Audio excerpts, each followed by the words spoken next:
Hello everyone, welcome to study IAS. और आज date है 29 नवंबर।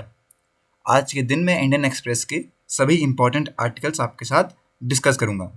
आज के आर्टिकल में दोस्तों पहला आर्टिकल है स्टॉपेज टाइम को लेके। फुटबॉल में आप लोगों ने देखा होगा कि एक टाइमिंग बैठी रहती है कि पूरा जो मैच होने वाला है ये इतने मिनट में होगा, और एक आप कह सकते हैं क्लॉक भी होती है, बेसिकली टाइमर भी लगा रहता है। वो पूरा बंद नहीं होता है ड्यूरिंग द मैच, और वहीं पे आप कह सकते हैं कोई भी अगर इंसिडेंट होता है, मान लीजिए इंजरी होगी या फिर आप कह सकते हैं सब्स्टिट्यूशन आ गया, मतलब कि कोई प्लेयर चेंज हो रहा है, तो वो सब उसके अंदर इंक्लूड होता है। अभी बताऊं मैं आपको बेसिकली कि हर एक जो मैच होता है वो एक पर्टिकुलर टाइम के अंदर होता है, और अगर टाइम से ज़्यादा हो जाता है तो मैच वहाँ ओवर हो जाता है, फिर जिसके ज़्यादा गोल वो जीतेगा, इरिस्पेक्टिव ऑफ कि उस मैच के दौरान क्या क्या हुआ है। ओके, ये बातें हैं। तो हम लोग देखने वाले हैं कि ये स्टॉपेज टाइम क्या है और इंटरनेशनल लॉज क्या कहते हैं।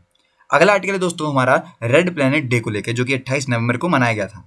हम लोग देखने वाले हैं कि आखिर दुनिया के कौन से स्पेस मिशन सबसे पहला था जिसने हमें मार्स के बारे में बताया था, मतलब कि जो फोटो वगैरह थी वो दी थी। और एक इंटरेस्टिंग बात ये भी है दोस्तों कि जो पहली फोटो हमारे पास मार्स से आई थी, तो मार्स से अर्थ तक आने में उसे 4 दिन लग गए थे। अब आप देख सकते हैं कितना लेट होने में कितना, मतलब आप कह सकते हैं इतनी दूर से आना क्या क्या हो सकता है, मतलब। ओके, एंड लास्ट दोस्तों हमारा आर्टिकल है जो पॉलिटिकल इकोनॉमी है गुजरात की। आप लोगों को पता है यहाँ पे पहला फेज चालू हो जाएगा दिसंबर 1 से, इलेक्शन का, असेंबली इलेक्शन है गुजरात के अंदर। तो थोड़ा सा हम लोग कंपैरिजन क्या चीज़ चल रही हैं ये सब देखने वाले हैं। इंटरेस्टिंग और इन्फॉर्मेटिव वीडियो है, आप लोग को मजा भी आएगा। चलिए अब स्टार्ट करते हैं। पर स्टार्ट करने से पहले बता दूं कि 1 दिसंबर से आप लोग रफ्तार बैच को या फिर एक्सेलरेटर बैच को ज्वाइन कर सकते हैं। हमारा कोड यूज करके आप लोग बहुत अच्छी तरीके से अपनी प्रिपरेशन भी कर सकते हैं। ओके, तो बता दिया, एक आप कह सकते हैं दिसंबर से आपके नए बैचेस स्टार्ट हैं प्रीलिम्स के लिए। एक और बात दोस्तों, आप लोग के लिए इस टाइम पे उन्हीं बैचेस में ऑफर भी अवेलेबल है, तो आप लोग यहाँ फायदा उठा सकते हैं। साथ ही मैं बता दूं कि 30 नवंबर तक ऑफर अवेलेबल है आप लोग के लिए। यहाँ पे एज अ कॉन्स्टिट्यूशन डे की सेल है, तो आप लोग जाके अच्छे प्राइसेस पे यहाँ पे आप कह सकते हैं अपने कोर्सेज परचेज कर सकते हैं। 0% की EMI भी अवेलेबल है, इसका फायदा भी आप लोग जरूर उठाइएगा। 12 दिसंबर से बैचेस स्टार्ट हैं सी सेट के लिए, और साथ ही free interview guidance programme available है, मजा लीजिए, इसमें एनरोल कीजिए। और साथ ही डाउट सॉल्यूशन भी आप लोग के लिए अवेलेबल है। EPFO क्लासेस भी लाइव हो चुकी हैं। अब देखिए आते हैं अपने टॉपिक की तरफ और देखते हैं कि आखिर ये स्टॉपेज टाइम क्या होता है। अभी आप लोग को पता है यहाँ पे कतार वर्ल्ड कप चल रहा है, उस टाइम पे जो मैचेस हैं दोस्तों ये काफ़ी बड़े चले गए। अभी जो इंग्लैंड ईरान का गेम था दोस्तों, वो मैं बता दूं 170 मिनट का गेम था। इनफैक्ट दोस्तों बता दूं कि पहले जो 8 गेम्स हुए हैं, मैं बता दूं आपको, फिनिश्ड हुए विद इन 100 मिनट। मतलब आप मान सकते हैं कि 1 घंटा 40 मिनट तक ये गए हैं।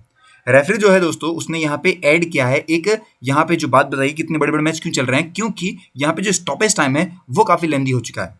ये फिर आप कह लीजिए जो इंजरी टाइम होता है या फिर एडिशनल जो टाइम होता है ना, वो काफ़ी बढ़ चुका है।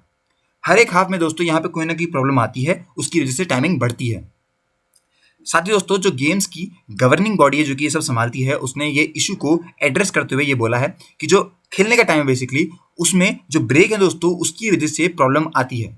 और जो फैंस वगैरह हैं ये भी आप कह सकते हैं चाहते हैं कि जो ब्रेक्स हैं वो कम हो, और आप कह सकते हैं जो मैक्सिमम टाइम है वो उन्हें एक्शन देखने को मिले पिच पर। मतलब कि क्या हो गया कि उन्हें यहाँ पे गेम देखने को मिले बेसिकली, इससे ज़्यादा उन्हें नहीं चाहिए।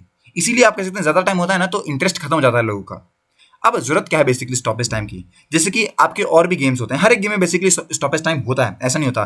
कहीं पे आप लोग रोबोट को नहीं खिला रहे हैं, इंसान खिला रहे हैं, तो वो आप इतना रेस्ट लेता है, एक साथ आप बड़ा गेम नहीं कर सकते। क्रिकेट आपने लोगों ने देखा होगा तो 10 ओवर के बाद आप कह सकते हैं ब्रेक होता है, उसके बाद आप कह सकते हैं दोबारा पे प्लेयर्स आते हैं और चालू करते हैं गेम। तो इसी तरीके से दोस्तों मैं बता दूं कि क्या होता है कि स्टॉपेज टाइम की जरूरत ये होती है क्योंकि पूरे गेम के दौरान दोस्तों कई सारी चीज़ों की जरूरत होती है। मान लीजिए एक गेम में कोई बच्चा कोई मतलब प्लेयर जो है वो इंजर्ड हो जाता है, तब आप कह सकते हैं क्या करेंगे, उसे खिलाते रहेंगे, रोकेंगे नहीं गेम, तो उसको चेंज करना, सब्स्टिट्यूट करना, तो इन सब की जरूरत पड़ जाती है हमें। ओके, काफी सारे और रीजंस होते हैं। International football association board law of game ने दोस्तों ये बोला है कि जो रेफरी हो गया वो टाइम दे सकता है फॉर दी सब्स्टिट्यूशन, मतलब कि थोड़ा टाइम एक्स्ट्रा ले आएगा। एक और बात यह है दोस्तों कि अगर कोई यहाँ पे इंजरी हो जाती है या फिर कोई यहाँ आप कह सकते हैं डिसिप्लिनरी सैंक्शन लग जाता है, मेडिकल की वजह से कोई प्रॉब्लम आती है, डिले होता है दोस्तों, वीडियो असिस्टेंट, मान लीजिए आप लोगों ने रिव्यू वगैरह लिया, उसमें चीज़ समझ में नहीं आ रही है, वहाँ थोड़ा टाइम ज़्यादा लग रहा है, तो ये सब आप कह सकते हैं इनके लिए आप कह सकते हैं ज़रूरत पड़ती है। गोल का सेलिब्रेशन दोस्तों, आप कह सकते हैं जैसे एक गोल मारा तो सारे प्लेयर एक साथ जुटते हैं, बात करते हैं, मतलब वो सेलिब्रेशन होता है, वो सब इंक्लूड होता है। एक मिनट की बहुत अहमियत है। स्टॉपेज टाइम दोस्तों कैलकुलेट किया जाता है by taking account of all such interruption. जितने भी यहाँ पे इंटरप्शन हुए हैं ड्यूरिंग अ हाफ, आप कह सकते हैं वो सब इसके अंदर इंक्लूड किया जाता है। तो हर एक हाफ में जितने भी इंटरप्शन हुए हैं उन सबको इसके अंदर इंक्लूड किया जाता है। शुरुआत कब से हुई दोस्तों स्टॉपेज टाइम की? तो देखिए एक गेम चलता है 1891 में English club Aston Villa and Stoke City में। ओके, वहां पे दोस्तों मैं बता दूं आप लोग को, इसका काफी ज्यादा हमें इस्तेमाल पहली बार देखने को मिला। उसमें क्या हुआ था कि यहाँ पे बता दूं कि जो आपकी विला के जो गोलकीपर है वो जीत रही थी, बेसिकली मैं बताऊं आपको, विला जीत रही थी 1-0 से। ओके, अब क्या किया इसने, बेसिकली इसने क्या किया कि टाइम लिमिटेड था, उसने बॉल पकड़ी, बॉल को बाहर फेंक दिया। इससे क्या हुआ कि टाइम वेस्ट हुआ तो वो लोग ऑटोमेटिकली मैच जीत गए, ऐसा हुआ था।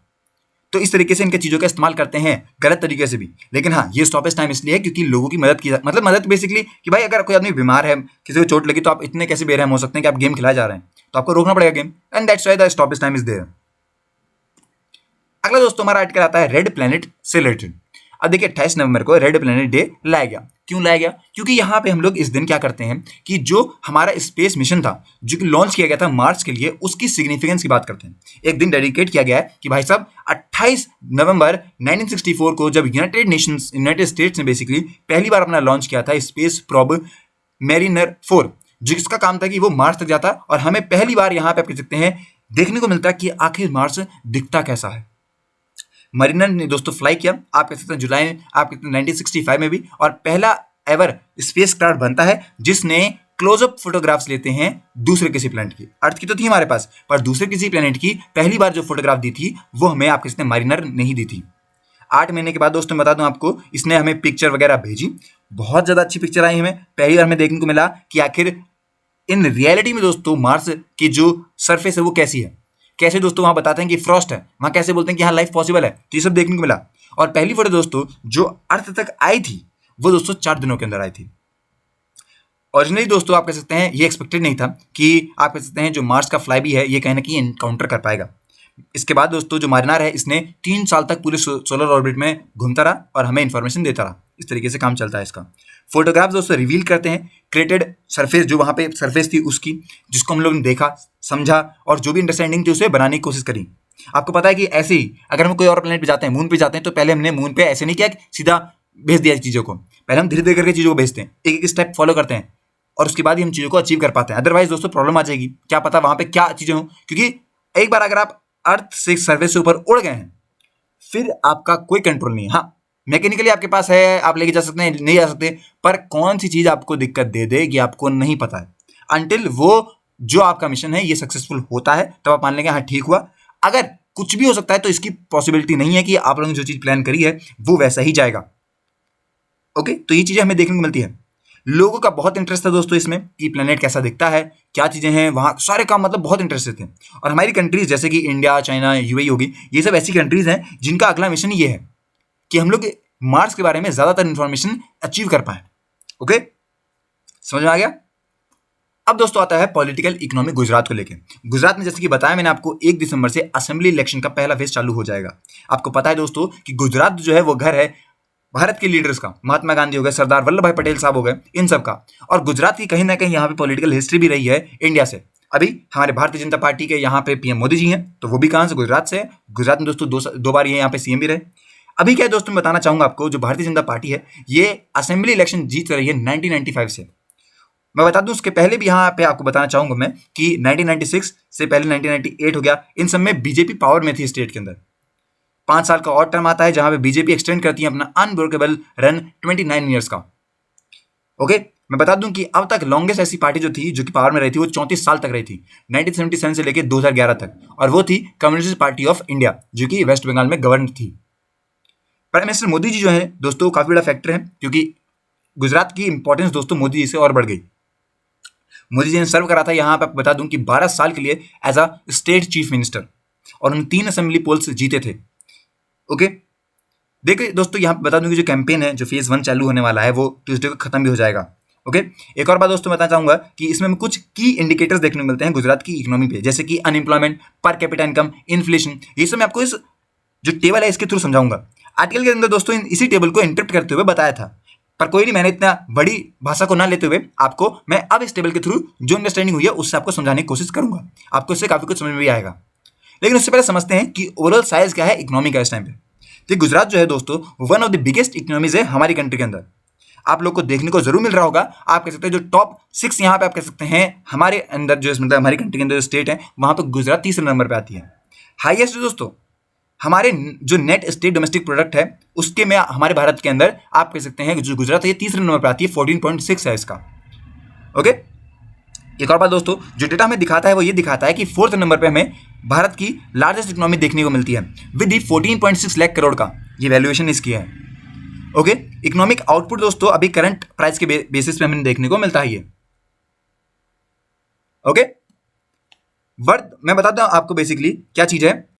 देखिए दोस्तों, मैं बताना चाहूंगा आपको बेसिकली कि जो गुजरात है ये रिलेटिवली यहाँ पे अगर हम लोग बात करें मतलब पुरानी बात करते हैं तो उसमें जो गुजरात की पोजीशन थी वो इतनी स्ट्रांग नहीं थी पहले। बीजेपी सरकार के आने के बाद उसने काफी डोमिनेटेड फेस अपना दिखाया। इतना आपको बता दूं कि गुजरात जो मैं बता दूं कि पहले यूपी वेस्ट बंगाल इन सबसे पीछे था और अगर आप अब देखेंगे तो आगे हो चुका है बेसिकली, है ना। तो ये चीज हमें देखने को मिली है। अब देखिए टेबल समझते हैं और जो भी इंफॉर्मेशन यहाँ हमें देखने को मिलती है वन बाई वन उन्हें देखते हैं। शुरुआत करते हैं अनएम्प्लॉयमेंट रेट से। आपको बता दूं कि महाराष्ट्र अनएम्प्लॉयमेंट भारत के लिए सबसे बड़ा आप कह सकते हैं शहर है, और एक तो शहर होते हुए मतलब स्टेट होते हुए दोस्तों बताना दूं आपको कि महाराष्ट्र के पास अच्छे रिसोर्सेज हैं और वो उनका बढ़िया यूज भी करते हैं, ऐसा नहीं है। तो अच्छी बात है ये। तो महाराष्ट्र तो नंबर 1 पे हो गया, फिर आपका तमिलनाडु और कर्नाटक हो गया। लेकिन अगर आप एक इंटरेस्टिंग चीज देखेंगे तो जो यहाँ पे अगर आप लोग देख पाएंगे तो आपको पता लग रहा होगा कि जो गुजरात का अनएम्प्लॉयमेंट रेट है ये कर्नाटक से ज्यादा है। इररिस्पेक्टिव दोस्तों जो यहाँ पे कर्नाटक का की जो एसडीपी है ये गुजरात से ज्यादा है। तो आप लोग देख सकते हैं कि ये बढ़िया बात है एक। ओके, इस तरीके से आप देख सकते हैं। अब आपको बताना चाहूंगा बेसिकली कि जो यहाँ पे जो डेली वेज है मतलब कि जो यहाँ पे नॉन फार्मर लोग हैं बेसिकली जो यहाँ पे आप कह सकते हैं उस सेक्टर में नहीं है जहाँ पे पैसा ज्यादा आ रहा है, उस सेक्टर में नहीं है जहाँ ऐसा सेक्टर में है जहाँ पे डेली उनका पैसा मिलता है। तो अगर आप लोग देखेंगे तो 253 ईयर्स का विच इज मोर इनफ, अच्छा हम कह सकते हैं, ऐसा हम कहेंगे वेरी गुड। पर हाँ कंपेरेटिवली अगर हम देखेंगे तो बढ़िया चल रहा है गुजरात का। फिर दोस्तों आता है हमारा इन्फेंट मोर्टेलिटी रेट, ये भी 23 का काफी कम है, हम लोग देख पाएंगे। ओके, साथ ही दोस्तों यहाँ पे अगर हम बात करें गवर्नमेंट हॉस्पिटल बेड के बारे में तो वो भी हमें यहाँ पे देखने मिलते हैं 29,408 विच इज गुड, मतलब हम मान सकते हैं ठीक है। बाकी अगर कंट्रीज मतलब बाकी अगर स्टेट कंपैरिजन में देखेंगे तो गुजरात अच्छी कंडीशन में है, बुरा नहीं है गुजरात का सिस्टम। ओके, एक बात यहाँ पे बहुत इंटरेस्टिंग है जो कि हमें देखने को मिलती है वो ये है दोस्तों कि अगर हम बात करें यहाँ पे आप लोग देखेंगे गुजरात की कंडीशन अगर एसडीपी में तो तीसरे नंबर पे ये आ रहा है। और आप लोग को पता है गुजरात का एरिया और उत्तर प्रदेश के एरिया में कितना डिफरेंस है, पॉपुलेशन वाइज भी डिफरेंस है, एरिया वाइज भी डिफरेंस है, लेकिन उसके बावजूद गुजरात अच्छा परफॉर्म करता है कि नहीं। तो ये चीजें हैं देखने को मिलती है हमें। इन्फ्लेशन रेट की बात करें तो गुजरात यहाँ पे भी काफी कम लेके आता है, दैट इज 2.6। महाराष्ट्र दोस्तों 4.1 है 2017-18 के अंदर। अभी क्या है अगर इंक्रीमेंट देखेंगे तो महाराष्ट्र में हुआ है 5.2 का विच इज गुड। अब गुजरात में दोस्तों हुआ है 4.9 का। ये भी एक बात है और ये फैक्टर है इंपॉर्टेंट हमारे लिए और इसको समझना भी चाहिए, क्योंकि हर जगह जो लोग वहां रह रहे हैं अगर वहां इन्फ्लेशन रेट हो रहा है दैट इज और वहां के लोग अगर तब भी ग्रोथ करते हुए जा रहे हैं तो इसका मतलब पैसा अच्छा कमा रहे हैं वो ऑटोमेटिकली, ये बात ऑब्वियस सी बात है। तो ये चीजें हमें देखने को मिल रही हैं यहाँ पे। ओके, आई होप कि अब तो आपको समझ में आ गया बेसिकली कि पॉलिटिकल इकोनॉमी क्या है।